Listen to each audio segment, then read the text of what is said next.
Welcome back to Nostalgic Buzz, Gen Z's take on trends and tides. I'm Josiah Perez, and I'm here with Sir Pickleston. Introduce yourself, Sir Pickleston. I'm Sir Pickleston. I'm the greenest pickle of them all. He is the greenest pickle of them all, and we're so excited to have him here today. Today, we're going to be talking about what's up with Trump, this week in olds, Gen Z in news, and my fucking favorite, argue about something you care about. Week 6, baby. Woo! Our first topic, what's up with Trump? Why does Trump talk the way he does? Because every time he talks, he has this little flair, this little accent he does. For example, when he says China, he doesn't say China, he says China. China. Yeah, he does that. China. Pretty fucking much. Alright, so anywho, do you think Trump was just born this way and he just grew up having this voice? Do you think that he's like a cyborg General Grievous where he has like this voice thing that makes him sound like this? What do we think, Sir Pickleston? I think it's because he's a greedy, fat New Yorker. Yeah, I think it's because he's a greedy, fat New Yorker. He was raised in one of the boroughs of New York where he decided he wanted to be fat and rich. So he became a real estate guy. And once he did that, he became so greedy. He was like, I do everything for everybody. I have so much money. I'm so fat. I'm so orange. And then once he did that, he just stuck with that accent. And now everyone thinks he's a professional freaking businessman and president. But in reality, he's just some tan orange man who dropped off a freaking orange tree. And now look at him. And this stupid accent. Come on, guys. China. We're stopping all trade from China. And I can't believe it. Like, we just can't believe it. Look at him. And now he's the president. That's what I think. That's how I think he got this accent. It's because he's a greedy millionaire who got a weird accent. And I know it's for sure. So pretty much what you're saying, Trump is living under this false persona just because of his greed. Like, he's become like Jabba the Hutt. He's become so fucking fat, so where he's just super greedy and all he cares about is fucking toka or fucking, money and everything. You think that's happening to Trump? You think that's like changing his voice physically? Because I heard there's a saying, the money will change you. And honestly, I feel like the money is changing him just a little bit, but I don't know if it's in the voice. Because honestly, I feel like I don't know if anyone's voice can really change based off how much money they make. But what I do agree with is someone's persona can change based on how much money they make. Because there's a lot of rich billionaires who started from the ground up, and when they were younger, they were really humble because they were broke, right? But as they got older and got more rich, they just became more freaking stinky and smelly and just really bad person. But honestly, I'm not sure if that's why his voice is like that though. Yeah, I agree with you that sometimes even just because you have money doesn't really mean that your voice will change, but your charisma will. And that's exactly what happened. He got the taste of the money first, and then when he had the freaking money and he had that stupid New York accent, the charisma, the swagger, the dapperness is where he got, that stupid voice. It probably first sounded like my name is Donald Trump, I think I'm really cool. And then it went from, my name is Donald Trump, I have all the money in the world. It's that prowess, it's that like attention, it's that money, you know what I mean? It's his greed. That's why his voice changed. He thought he had dapperness. He thought he had swag. So since he has all that money now, he can talk however way he wants, you know what I mean? So he's forever just gonna be, come on man, come on China, I want that money China. Oh, you don't want to give me money? I'm stopping your trade China. That's exactly what happened. Honestly, I do kind of see what you're saying about how he gains swagger and dapperness, and that's why he talks like that. Because honestly, I see that in the real world today. Like, for example, Mr. Taylor. I think Mr. Taylor, when he was younger, he was cool and hip. He was swag. He was chill. You know what I mean? He was like, hey guys, what's going on? I'm Mr. Taylor. But I was like, oh, hello guys, my name is Mr. Taylor. What are we gonna do today? And he's, it kind of talks like XQC, but like different, the smart version, I guess. It's a little weird, not as fast, but you can see it there. He acts smart. He is smart, but the thing is, like, he uses really big words too. So I think it's like the status and the dapper you really get in your life can really affect the way you present yourself and how you act. We've seen it in Trump. We see it in Mr. Taylor. We see it in a lot of political figures. We see it in a lot of people today as well. Even youngins, even teenagers, they just want to be that guy. They say "cuh," they say fucking "cuh," they say all that other stuff too. Because they want to be swag, they want to be hip, and they just want to be the guy. So that's probably why Trump talks like that, and that's why a lot of people really want to talk like that, because not really like Trump, but in a swagger, dapper way, as you said. And honestly, with that, I think we're gonna move on to our next topic. This week in olds. What's going on in this week in olds? Toys R Us. What happened in Toys R Us, and why did it die? Like, it was such a big deal, and now it's just a husk of its former self. When you go to certain shopping places, you can see like the outline of the Toys R Us. For some reason, they didn't paint over it yet, and it was a magical place, and it just kind of like disappeared. It's kind of like faded away. Why do we think that this happened? The reason why Toys R Us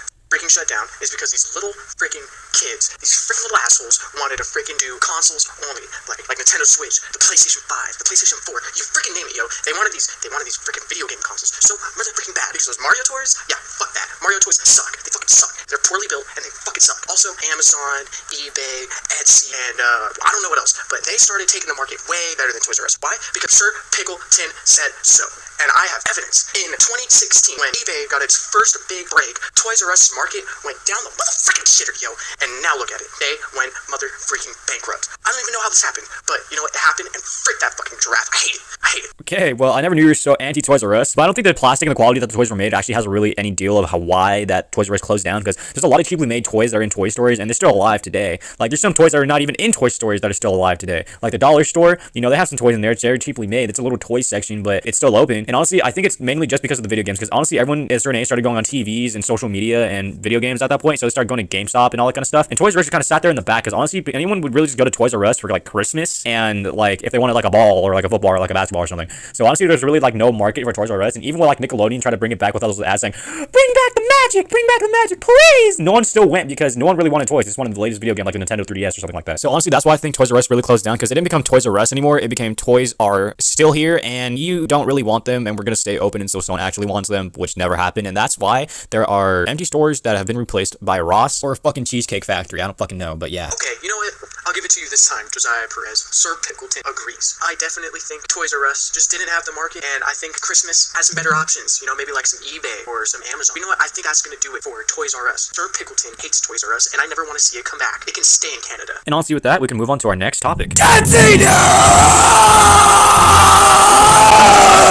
Gen Z News. We're back and we're excited, and today we're going to be talking about something very, very interesting. When you see me out in Quahog, say hi, but when you see me at the clam, I'm a talkative guy. What is that? Well, I'm going to tell you, Mr. Taylor. Actually, you know what? I'm going to let Mr. Pickleston tell you what it means. Enlighten us, Sir Pickleston. Trend that Josiah S. Perez is talking about is the Nokia Already Too Late song by Wi-Fi Skeleton. This song is being covered by your favorite cartoon characters, Family Guy, Peter Griffin, The Simpsons, Homer, and not but last, Bob from Bob's fucking Burgers. Yes, since Wi-Fi Skeleton has passed away, his song has reached a new fame, and it's just off the charts right now. And everybody is using the songs by these famous characters. And Peter Griffin is the one that's soaring through the popularity. That's why the song that Josiah sung, "If You See Me Out in Quahog," is getting popular. Thank you. Josiah, what do you have to say about this? Sir Pickleston, I personally think that this is a great way to help honor this man's death. With his old music being played across the nation with many people singing this song, it is a great way and very honorable. But there is only one problem. This man was a pedophile. That's right, Mr. Taylor. This man went online and talked to underage kids, but not many people know that. But here's the thing, the song still bangs. So that means that Sir Josiah Perez, is going to continue listening to When you see me out in Quahog, say hi, but when you meet me at the clam, I'm a talkative guy. Because me personally, I can separate the art from the artist. That is right. That leads me into my next topic. Kanye West, World War III. Mr. Taylor, I understand you've been hearing the talk of Kanye West a lot recently from my companion Cole. And, you know, me personally, I like Kanye too. You know, he made Graduation, and there's like a lot of things that he's been saying of recently that have been very controversial. Do I agree with it? Not necessarily, but what I do think is his music actually fucking slaps harder than Jack Nor coming up to me after losing a game of Gaga Ball, being like, "Oh my god, Josiah, I fucking lost a game of Gaga Ball, oh my god." I'm like, "Jack Nor, you should have been fucking paying attention, and I'll being a fucking pussy, and then fucking got out, alright? So it's not my fucking problem that your ass got out." He's like, "No, I didn't get out, no, I didn't get out." I'm like, "Jack Nor, yes, you fucking did!"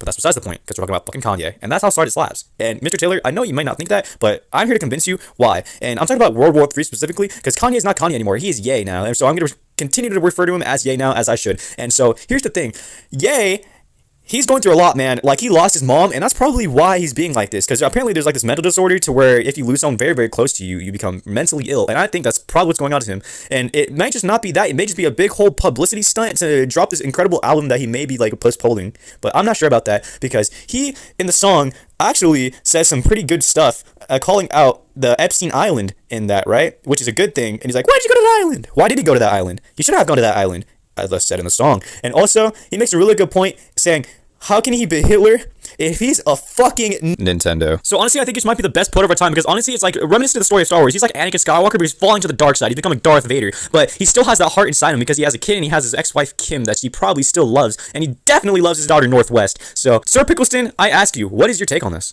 You know, Josiah, my thoughts on Mr. Kanye West, as Sir Pickleston, a guitarist, I think Kanye West is a genius when it comes to beat creation and a genius when it comes to lyricism. However, I don't think he's necessarily great at being in the spotlight. And I'll use evidence for this.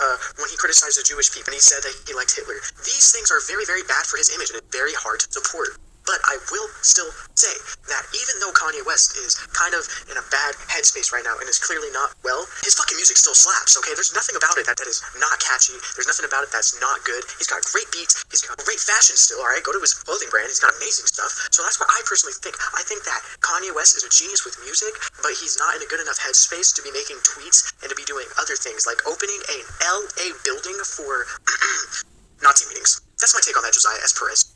Yeah, it's honestly like he's too good at what he does for his own good. Because, yeah, I understand music is a form of expression, but here's the thing, there's a lot of judgmental people out there who don't understand it and do not accept the expression. Like, for example, recently he made a song about, he made a song about sucking off his cousin, right? I don't know if it's true. I hope it's not true. Because this turns out that Kanye sucked off his fucking cousin at the age of fucking 14. Like, fuck. And was the song good? I hate to say it, but I was bobbing my head a little bit. I was bobbing my head when he was saying, I sucked off my cousin at the age of 14. Was I hitting the shimmy? I was hitting a fucking boogie. Like, I can't help it. I can't help it if my brain hears something that I like, and even if the lyrics are bad, I'm still gonna dance to it, because music is music, and I separate the music from the artist. Does it make me a bad person? I don't think so. You know why? Because here's the thing. What's made in art should stay in art, and everything else that is not part of the art can be bad, and that can be dealt with. I don't gotta like the person, but I can like their fucking music. So, that's what I think, and I think Kanye is fucking wild and fucking crazy, but god motherfucking damn, his music just makes me want to fucking start hitting that stanky leg, you know, hit that fucking electric boogaloo, motherfucker. You know what I mean? It's just like, it's a basic human thought and right to feel a shimmy when you want to shimmy. That's what I think. So I guess we conclude that if you separate the art from the artist, it's okay. But the artist can literally go kill themselves and hate themselves if they did something crazy like fucking touch a girl or something like that. I don't fucking know. But anyway, that's going to end it with some nostalgic buzz. So thank you for being here today, Pickle. What do you have to say? Thanks for having me, man.